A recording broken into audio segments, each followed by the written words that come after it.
Hey, what up, everybody? This is Stevie Breach coming to you. The other day, I put up a complete review of Hell in the Cell, the greatest Hell in the Cell matches of all time, the compilation DVD that came out back in 2008.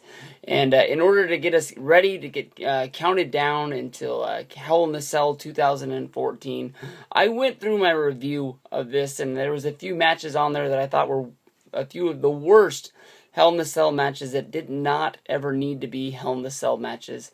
And I wanted to pick one of those out to review it to see if it was as bad as I once did. Maybe think I can do a review of a really bad wrestling match. The one that I picked ended up being from Unforgiven, 2006. DVD looks like this if you're still into collecting DVDs. And of course, that would be DX going up against Vince McMahon, Shane McMahon, and The Big Show in a handicapped Hell in the Cell match. 3-on-2, and I'm sure many of you already, the first thing you can picture is Vince McMahon getting his head shoved up Big Show's ass. But honestly, in my mind, I thought this was a horrible Hell in the Cell off of that, just that one memory, and then I got into watching this. To be honest, I only had a set amount of time where I was just going to watch one match. I was only going to give myself about an hour's worth of wrestling tonight, and I didn't want to really, go into watching a whole pay-per-view.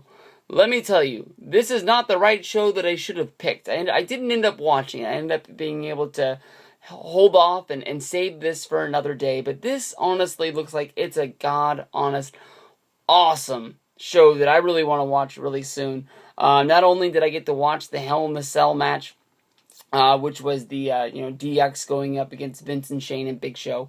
Once I started this and it had the pre-show rolling, I figured that was going to be the main event. Not only did I find out that this was the TLC match live from Toronto, Edge versus John Cena, which I think was the blow-off of their 2006 feud. A very awesome match. I really first was like, well, I'm going to watch that too.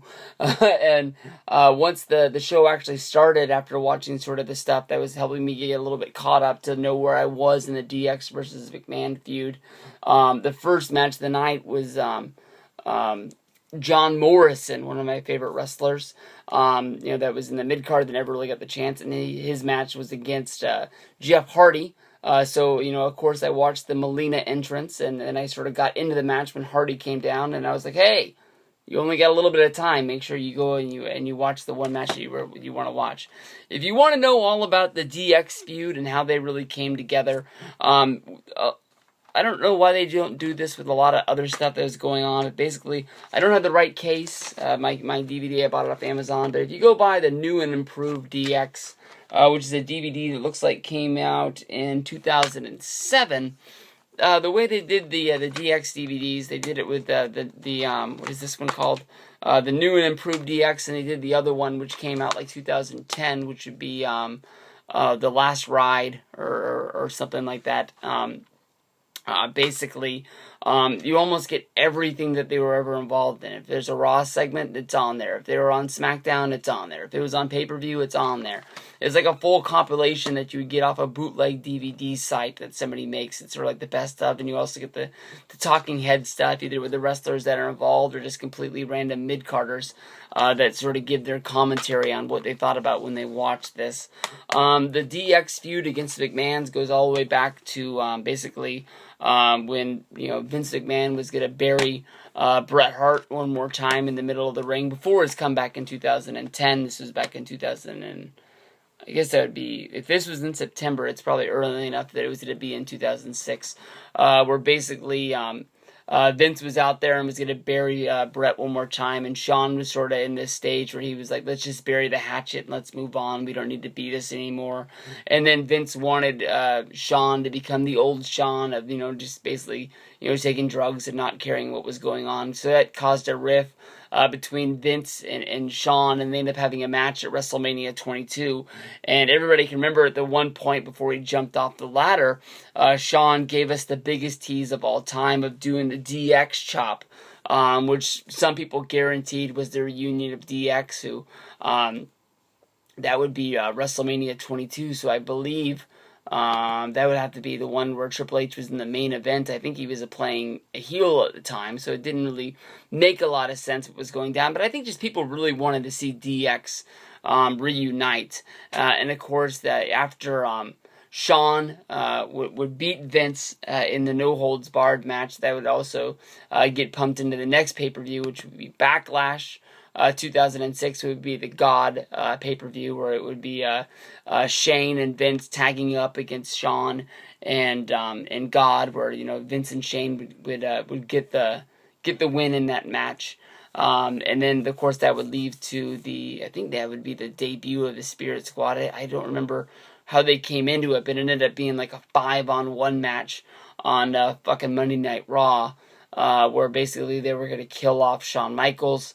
I think Shawn ended up hurting his knee, is how he disappeared at that time, and during that segment is when Vince had asked Triple H to come down to the ring, and he asked Triple H to basically hit him with the sledgehammer in order to be the guy who killed off Shawn Michaels.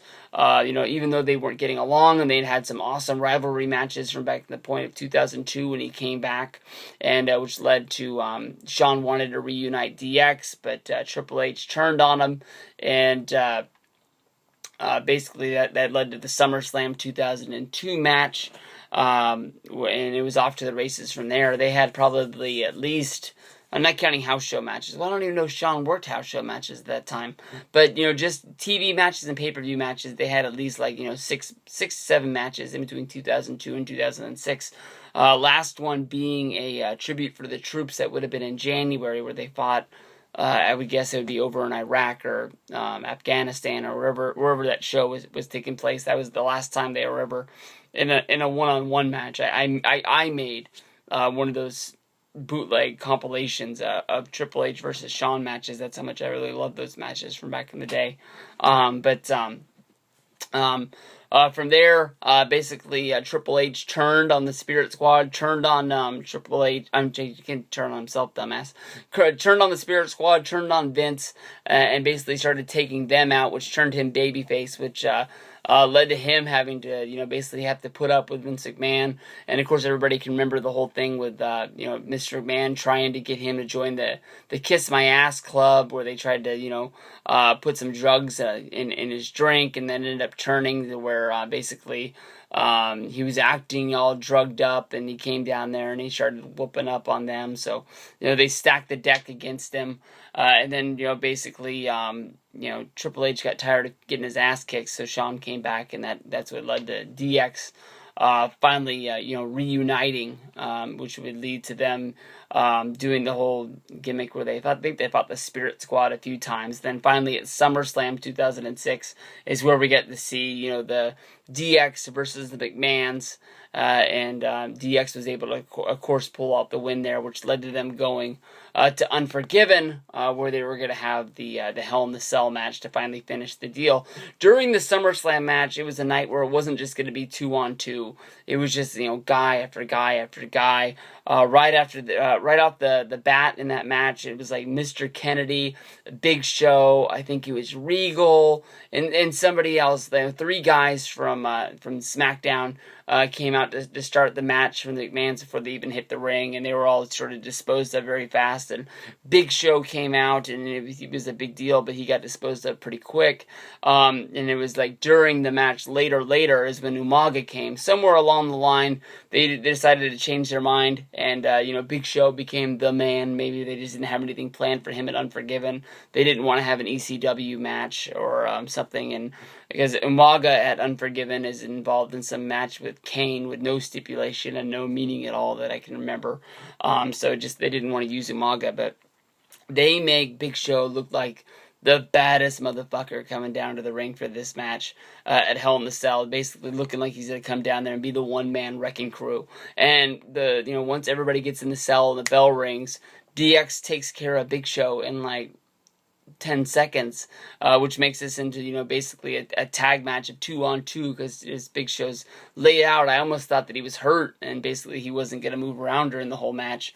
He was just gonna have to lay there, because that's all he can do, and DX had to improvise. But this match was a whole lot better than I remember. It's honestly a match that, they really use the cell for what it's supposed to be there for. Not really to keep anybody out, but almost use they use the cell as a weapon, because basically 2 minutes into this match, not only is Vince split open, but Shane is split open, and DX is whooping their ass. And honestly, the thing you got to give your props to the McMahons for is that the McMahons took a beating because they had to prove to the boys that they deserved the spot that they were going to be in, and nobody got beat up like Vince, and nobody got beat up like Shane. During Shane's run, I think this is his last match before he saw the writing on the wall, and he departed WWE to leave to go off and do his future endeavors, and we've never seen him come back. And Shane is one of those guys that it's rumored to be like, if Shane came back, doesn't matter where they are, people are going to blow the roof off that place, because he's one of the most anticipated guys. Even if he's never going to wrestle again, just to have his feel around, because back in the day when he was coming on the show in 99, 2000, and he was that fresh face of the McMahons, and everybody was thinking that he was going to replace McMahon back then. It was that was the fresh ideas that were going to get pumped into the company, and a lot of people like to give Shane sort of that pat on the back as the guy who helped Vince sort of change his mind to make DX cool and usher in the Attitude Era. Getting that 80s style wrestling out the back door. And maybe that's something that needs to happen now, is somebody needs to get in Vince's ear. And I know there's lots of stories about Triple H and Vince sort of fighting back and forth, not so much for power and for struggle, but just to knock some of the old ideas out of Vince's head about what works and what doesn't work. And sometimes at the end of the day, Triple H admits it's Vince's show, so Vince gets what he wants. But at least he's able to be in there. Maybe Vince listened to Shane more because it was his son instead of his son-in-law. But everybody can see where we're going from here. It's going to be the Triple H and Steph show sooner than later. They ain't selling. They ain't going nowhere. But basically, I've talked for 12 minutes that I've barely even talked about the match.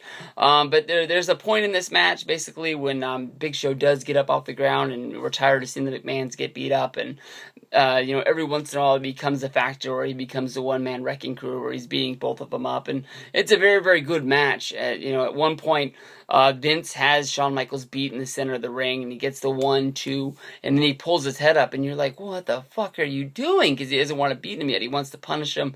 He wants to kill him. He wants him out of commission. Because right after he breaks up the pin, Triple H jumps from the outside and hits him with a pedigree immediately, turning the odds, going from one way to the other.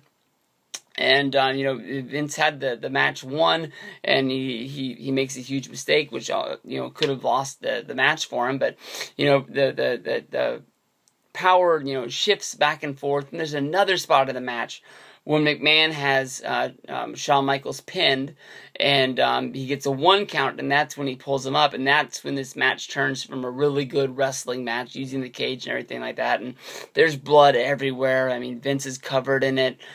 Shane's covered in it. Triple H is split. Shawn Michaels is split. I don't think that Big Show is split, but I'm not 100% sure about that right now. But then this match just turns into a big, Triple H DX comedy spot, where basically, I can't remember how they set the comedy up in this match, but it ends up being that Big Show picks up the steel steps, and he's coming at Triple H with him. Triple H hits him in the gut with the steel chair, which makes him fall down, and then he hits him over the head, which makes him plant inside of the steps, and then he bangs it over the top of his head. And then as he finally gets up from that, Shawn Michaels delivers the sweet chin music, which lays him out onto the ropes. There's a point when Shawn Michaels puts Shane McMahon's neck inside of a folding chair, comes off the top rope, and he nails it, and Shane starts convulsing like he broke his neck, and they're selling it, and he starts spitting out blood out of his mouth. It definitely didn't go as planned from there. And then Vince is left to beg for his life, and basically the only thing he doesn't do is pull money out and start making it rain, trying to make that as the band-aid to try to make Triple H not kick his ass. And then basically they just pull down Big Show's tights and shoves Vince's ass right in there. And I don't like the ending of the match, and sometimes that's what you remember the most, because that's what I remember about this. But honestly, I thought DX versus the McMahons in the Hell in the Cell was a lot better than I thought it was going to be. I'm not going to say I highly recommend you go check it out, but if you got 20 minutes of free time and you don't mind the WWE Network having to fast forward through what you're fighting for, make sure you go check this match out, because I think you might like it a little bit more than you remember. Unforgiven, 2006, Hell in the Cell, DX versus the McMahons. Peace out, everybody.